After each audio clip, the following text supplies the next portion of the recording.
La mesa de análisis de los martes. Norman Navarro. Norman, ¿cómo estás? Buenos días. Buen día, aquí andamos echándole ganas. David Parra, ¿cómo estás? Buenos días. Juan Carlos, buenos días. Norman, buen día. Buenos días al auditorio. Bueno, la semana pasada, detenciones de dos ex funcionarios de la Secretaría de Educación y Cultura, del ex titular, Víctor Guerrero, en tiempos de Claudia Pavlovich, y de quien fungía como el subsecretario de Administración de la Secretaría de Educación y Cultura. No traigo su nombre, Francisco N. Bueno, otro de los detenidos, y que hay supuestamente órdenes de aprehensión contra otros exfuncionarios de la SEC, incluido Ernesto de Lucas, quien fue el primer secretario de Educación de Claudia Pavlovich. Poco se ha manejado del caso porque, bueno, la autoridad no puede revelar detalles de la investigación por cuidar el debido proceso, pero ¿qué se sabe de estas detenciones, David? Muy poco. Lo que el fiscal ha informado, pues es que es un asunto de peculado y el incumplimiento de ciertas responsabilidades. Hoy Aarón Tapia adelantó algo que parece ser lo consiguió de muy buena fuente, pues, donde dice que tiene que ver con un fideicomiso, con la firma de un fideicomiso, y que por lo que entendí tiene que ver con algún seguro. Sí. Se constituye ese fideicomiso, firman quienes participan en él y le dan vida, pues, ¿no? Con esa firma. Es lo que yo vi que informó Aarón. Y bueno, pues es de entenderse que probablemente el Pato, pues que es colaborador cercano de su programa, pudo haberle dado esa información, que hasta ahorita ha sido hermética por parte de la Fiscalía. En una acción sin precedentes, donde se ven involucrados no solamente dos exsecretarios de Educación, sino también dos exgobernadores, la gobernadora Pavlovich y el exgobernador Beltrones. ¿Y por qué pues, mencionar a Beltrones si no fue en el tiempo de él? No lo fue, pero recordarán ustedes pues que había una cercanía muy estrecha entre la exgobernadora y el exgobernador Beltrones, al grado pues que ella le hizo un reconocimiento muy enfático, muy sentido en su momento, y pues eso hablaba de que había una alianza que hizo llegar a Claudia Pavlovich y la conformación de un gabinete donde las piezas más importantes de ese gabinete tenían relación con el exgobernador. Entonces, en este caso, por lo que ha informado la Fiscalía, Víctor Guerrero, pues es un ex colaborador de Beltrones, una ficha pues de Beltrones, como Raúl Navarro Gallegos, como otros que se han mencionado ahí, que no ha confirmado del todo, no se ha confirmado del todo quiénes son, aunque, bueno, sí, en la denuncia ahí viene el que era tesorero, Daniel Galindo, y entre otros personajes. Pero por otro lado, el Pato de Lucas, pues no era ficha de Beltrones, aunque no la lleva mal con él. En el caso de Francisco N., el ingeniero Francisco N., él tampoco, él menos, él no era ficha de Beltrones. Más Francisco bien Alberto Curiel Montiel, ¿es? Sí, más bien se le relaciona con Eduardo Burs. Sí. En algo que, te digo, no tiene precedente, porque no habíamos visto que ningún gobierno anterior llevara una acción como esta. Y bueno, eso se interpreta por el lado político pues como un apretón de tuercas.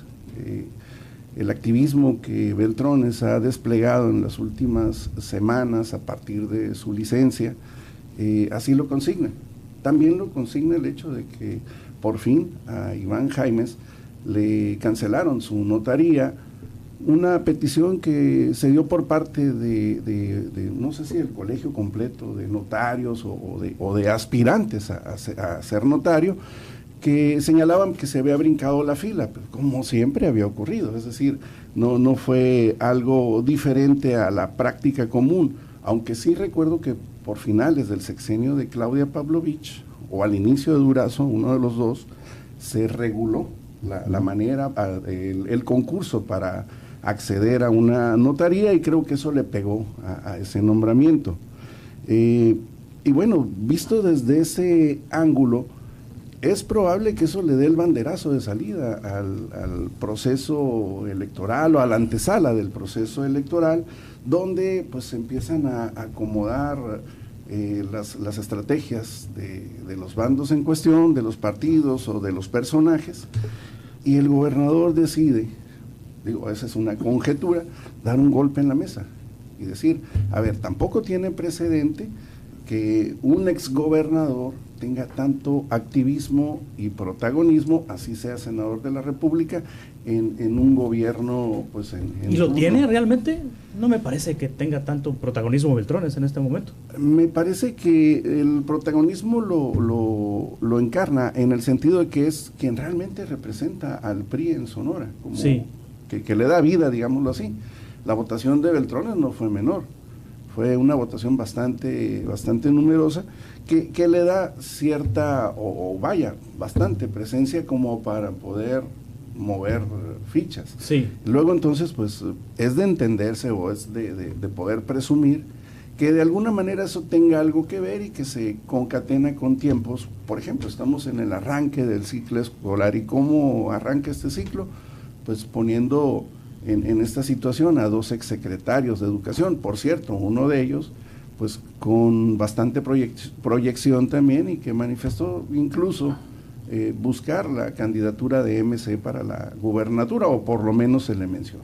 Exacto. Norman Navarro, tu opinión sobre este caso. Pues sí, coincido contigo, puede ser un movimiento que obviamente tiene que ver con las elecciones. Es nada más aclarando de los detalles que comentaba y que hizo públicos Aarón Tapia en Twitter, ahora X, dice que es que al Pato de Lucas lo meten en el garito por haber firmado el 31 de enero del 2018 la constitución de un comité técnico que supervisaba el fideicomiso ¿no? De los beneficios de este fideicomiso. Y luego el mismo Aarón Tapia dice, bueno, pero lo que pasa que el Pato de Lucas dejó la secretaría en febrero, al próximo mes. Entonces, yo creo que por ahí se va a librar el Ernesto de Lucas. Pero de que es un golpazo en la mesa y que son patadas también abajo de la mesa, pues se está viendo obvio. 4 años después, ¿no? Sí, 4 años después. Pero creo que la acusación la firma Aarón Grajeda cuando era secretario de Educación. Sí. Entonces, como que hay un proceso en donde se comienza a investigar, comienzan a recopilar información, y es en este instante, o sea, ya con miras al proceso electoral del 2027, ¿cómo se llama? ¿La renovación de la gubernatura? De la renovación de la gubernatura, cuando empieza este proceso, que obviamente va a dar bastantes meses y hasta más de un año para estarle dale a la piñata. Entonces, obviamente, ese reacomodo que podía haber presentado en el PRI o en Movimiento Ciudadano, obviamente es un golpazo para esos 2 partidos. Que si es cierto o no es cierto, pues eso ya lo va a decidir un juez. Y también estamos enfrente un juez de voto popular. Un juez, es para donde voy. Juez de voto popular. De cómo el proceso llega así, se va alargando y llega al momento en que entra el nuevo Poder Judicial del Estado de Sonora, y obviamente también el nuevo Poder Judicial Federal, en donde obviamente ya todos los implicados en casos de este tipo ya no van a poder ir a pedir un amparo y se los van a sacar en 5 minutos. Bueno, supone que sí, ¿no? No. Supone que sí. A ver, mira, había unos amparos muy chistosos. El 80% de los que ganaron las posiciones judiciales en esos cargos de jueces, de magistrados, no hablamos de la Suprema Corte ni del Tribunal Disciplinario Judicial, el 80% es personal del propio Poder Judicial.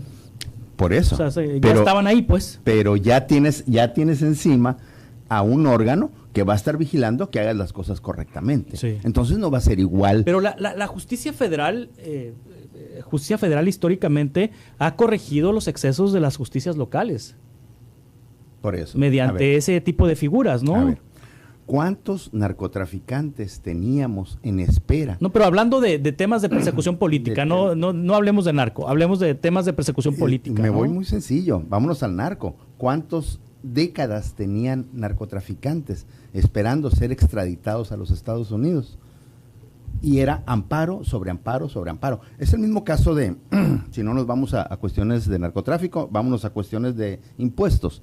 ¿Cuántos amparos sobre los amparos tiene el mayor deudor del sistema de administración tributaria, que es el dueño de TV Azteca, y casos guardados, en donde debe como 75 mil millones de pesos, y cualquier hijo de vecino, cualquier caminante en la calle que le debe 1,000 pesos a Hacienda, te agarran y te pegan una pela.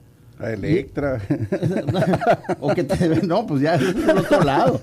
Entonces, imagínate qué tan amolados estábamos en el sistema de justicia, porque ahora dicen, no, que no sirven los jueces, que pues no sé si sirvan o no sirvan, pero es un sistema de judicial nuevo, tanto local, bueno, la mitad, ¿no? Sí. Tanto local como federal, que ahí vamos a ver los resultados de una u otra manera, y este caso, obviamente, que implica a exfuncionarios del sexenio pasado, y, como dices tú, que también están ligados al sexenio de Beltrones y a los movimientos de las fichas de Beltrones. A 2 gobernadores, ¿no? A 2 exgobernadores. Entonces, ahí vamos a ver qué va a pasar y qué no va a pasar con el nuevo sistema de justicia penal. Sí, le decía ahorita a Norman, 4 años después, en el caso de Claudia Pavlovich, fue en caliente llegando.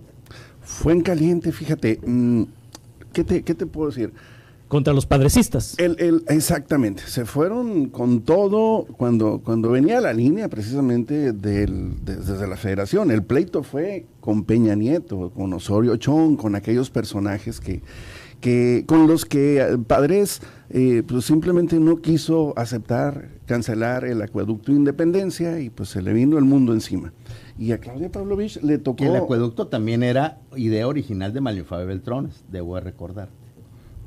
¿Te acuerdas? Sí, sí. Sí, entonces por eso dicen que Beltrones... Donde también había una alianza, ¿no? Cuando Padres llega a la gubernatura, había una alianza también con Beltrones.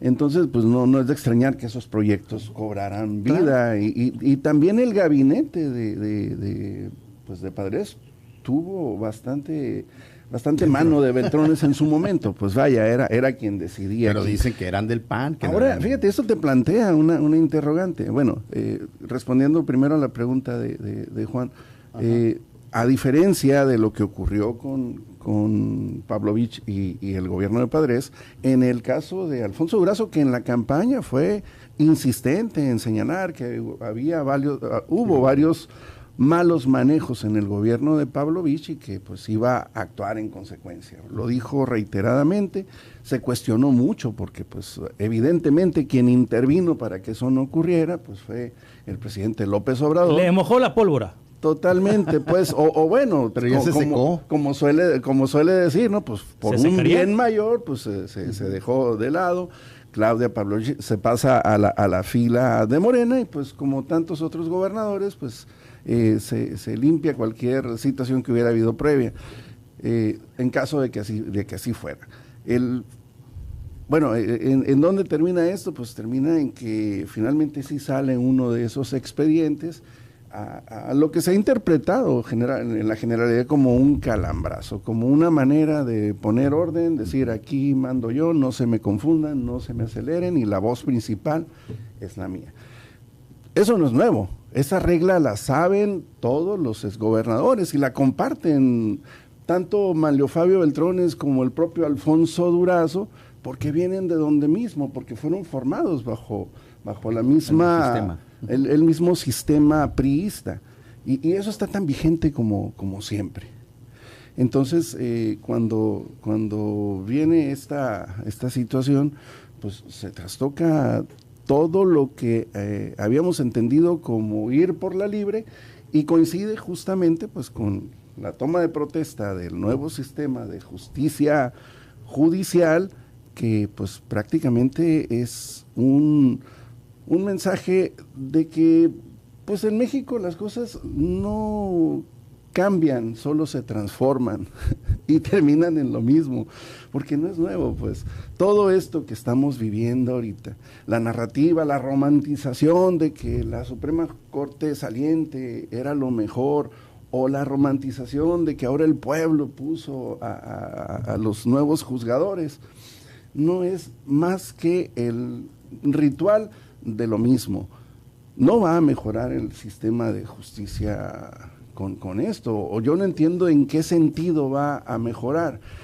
Cuando dicen, no, es que la diferencia es que los eligió el pueblo, pues ya vimos cómo los eligió, menos del 10%, que fue la votación real, de un 13% total, y pues con esos acordeones que no vio el INE y que no vio el Tribunal Federal, pero que lo vimos todos los mexicanos.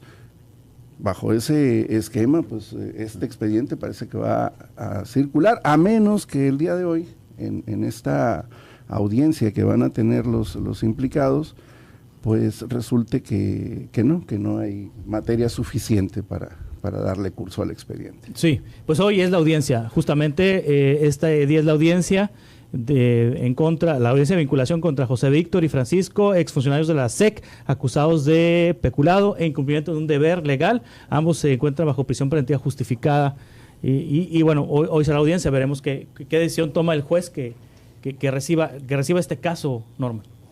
Pues sí, bueno, partiendo de ahí, la Constitución dice que todos somos inocentes hasta que nos demuestran lo contrario. Hay que esperar, no hay que echar tantas campanas al vuelo porque no sabemos exactamente qué es todas las pruebas que se están presentando, no se ha hecho público. Creo que a partir de que se haga esta audiencia, ya la Fiscalía va a estar en posibilidades de mostrarnos qué hay, porque muchas veces se dijo, se comentó, hubo algunos opiniones. Estaba viendo el otro día algo que publicó Crónica Sonora, un material, y me llamó la atención de los concursos que se hacían y cuánto dinero se gastaba, y digo, Chihuahua, a ver, había aquí información. Hay otras informaciones que hablaban de movimientos raros y extraños en la Secretaría de Salud, en donde involucraban a otras personas en otras situaciones. De ese caso no hay todavía detenciones, ¿no? Hay un expediente, sí. Hay un expediente que no se ha hecho público. Que sacaban dinero para pagar a medios, algo así. No, pero la Secretaría de Salud. Era la Secretaría de Salud. A lo mejor por eso no saben. Y todas las demás, yo sí te lo platico. Algo, porque a mí, un fondo de que de ahí no sé sí, cómo estuvo el rollo de que sacaba dinero la exgobernadora para pagar a medios a través de un fondo de salud, sí, una cosa así. Le pagaban traían entre ceja y ceja al exsecretario Enrique Clausen, y que por eso luego prestó sus servicios a MC para golpear a Ernesto Gándara y poder jugar el juego. Pues. Exactamente, todo eso en el plano de la especulación, ¿no? El proceso así lo vimos. En el plano de la especulación, ¿no? Sí. Pero el proceso ahí era chistosito, ¿no? Sacaban el dinero de la Secretaría de Salud, dicen, sacaban el dinero de la Secretaría de Salud para pagarle a una empresa. Una facturera, y esta empresa era la que curiosamente, sin que le dieran facturas, le pagaba a ciertos periodistas o ciertos columnistas que no daban factura a cambio. O sea, el movimiento no se hacía oficialmente por el sistema de comunicación del Estado. Era como una caja chiquita. Sí, ándale. A la antigüita. Una caja chiquita. Sobre amarillo. El sobrecito, pues no sé si amarillo, blanco o qué. Pero iban y recogían estos periodistas y estos columnistas, recogían el dinero directo sin entregar facturas a cambio, porque era gente que está evadiendo impuestos. ¿Que hay en los periodistas? Sí, hay gente que trabaja así. No es algo nuevo, como dices tú, nada más le van dando vueltas, se transforman, pero siguen igual.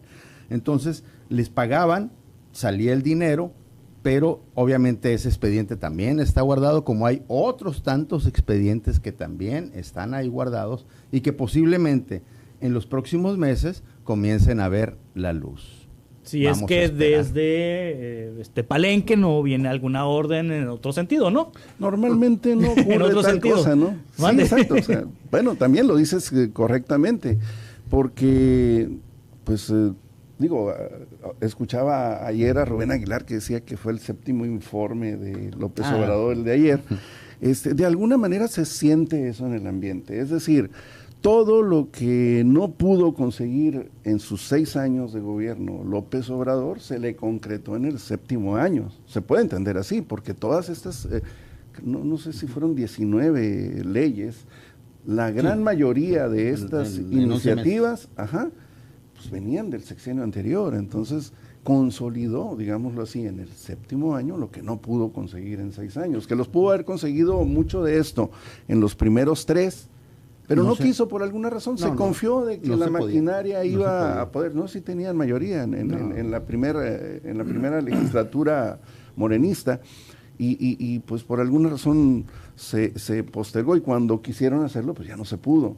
Pero pues con la entrada de Claudia Sheinbaum, pues ya creo que la que faltaría por terminar de afinar es la reforma electoral, que también viene en proceso, el próximo año. De esa misma línea. Yo lo entendí en ese sentido, creo que es lo que Rubén Aguilar quiso decir. Sí. Entonces, Pero día redondo ayer, ¿no? Para la 4T. Día redondo ayer para la 4T. Concretaron. La fotografía es emblemática.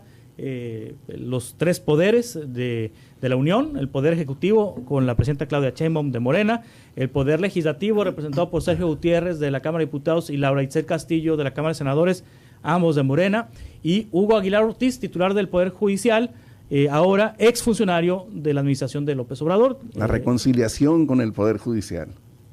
Porque estaba rota el diálogo institucional, así se le ha llamado, ¿no? Ya no contrapeso, diálogo institucional. Pues bueno, finalmente... ¿O sometimiento? Finalmente se van a quejar. Los votos ahí están. La gente que votó por esta cuarta transformación, no te voy a decir que directamente Morena, porque mucha gente no está afiliada a Morena. Muchísima gente, o sea, son millones y millones de personas. En programas sociales, muchos de ellos. Que están apoyando. Y otras personas que no tienen programas sociales. Mucha gente está apoyando que se transforme este país. A lo mejor no ha sido ni lo más perfecto, ni se pudo lograr en los primeros 3 años, como decías, profe, pero, y creo que alguna vez lo comentamos, Juan Carlos, creo que fue en el 2º año de López Obrador, que me decías, ya se hizo todo, te dije, no, esto va a tardar décadas, va a tardar años en concretarse muchos de estos cambios, y muchos de esos cambios que se trataron de hacer en los primeros años de López Obrador, pues se topó con que había amparos. Y la Suprema Corte protegió. No me voy muy lejos. Cuando trataron de hacer la Guardia Nacional, todos los agentes de la extinta Policía Judicial Federal, la Agencia Federal de Investigaciones, se ampararon para que no los sacaran. Conforme a su derecho, ¿no? Conforme a su derecho, cuando les conviene, ¿no? Porque acuérdate que también le hicieron una manifestación al que era secretario de Seguridad, Alfonso Durazo, ahora gobernador de Sonora, le hicieron una manifestación en la Ciudad de México tapando las calles, porque no querían irse a vivir a un cuartel, querían seguir viviendo en los hoteles, ahí bañándose en la alberca. Vete ahí al Fiesta Inn y vas a ver que ahí es donde se hospedan. Cuando todavía no les alcanza el cuartel, sí, pero de entrada la primera orden era váyanse a un cuartel, y no quisieron. Y me tocó a mí reportear aquellos años de los agentes de la Judicial Federal, y te muestro fotos. No sabías si el comandante de la Judicial Federal era el narcotraficante o era el jefe de los narcotraficantes, porque se vestían muy igual. Andaban así, tipo, ¿cómo le dicen ahora? El tipo de ropa esta que llama mucho la atención, y sombreros. Estilo buchones. Buchones, sí. Ay, parece que Gutierritos. Era también. No, ese es otro. Y fíjate cómo la inercia esa de Gutiérrez y la esposa y todas esas inercias, que ahora va la secretaria de Gobernación y les pone los puntos sobre las sillas y les dice, déjense de cosas todos ustedes también. Y te voy a decir una cosa. Pero ya ayer se los había dicho la presidenta y tampoco le hicieron. Por eso, les van a seguir diciendo o los van a sacar. Y alguna vez lo dijimos y te lo vuelvo a decir, la purga de Morena va a venir desde adentro de Morena, y se está viendo ya esa purga. Obviamente le da mucho coraje a cierta gente que está fuera de la transformación, y que, así como Rubén Aguilar dijo ayer, es el 7º informe. A mí se me hizo muy misógino decir, es que no es la presidenta, es el expresidente el que manda. Y así, y entre carrilla y carrilla y entre broma y broma, la verdad se asoma, pero yo creo que es desconocerle a la presidenta que está tomando decisiones, que obviamente, y acuérdate, cuando viene Trump a pegar de gritos, todo mundo o se pelearon con Trump o terminaron doblándose, y la presidenta ahí está, de pie y diciendo, vamos a defender la soberanía. Sí, con eso concluimos la mesa. Norman Navarro, muchas gracias. David Parra, muchas gracias. Juan Carlos, Norman. Que les vaya muy bien.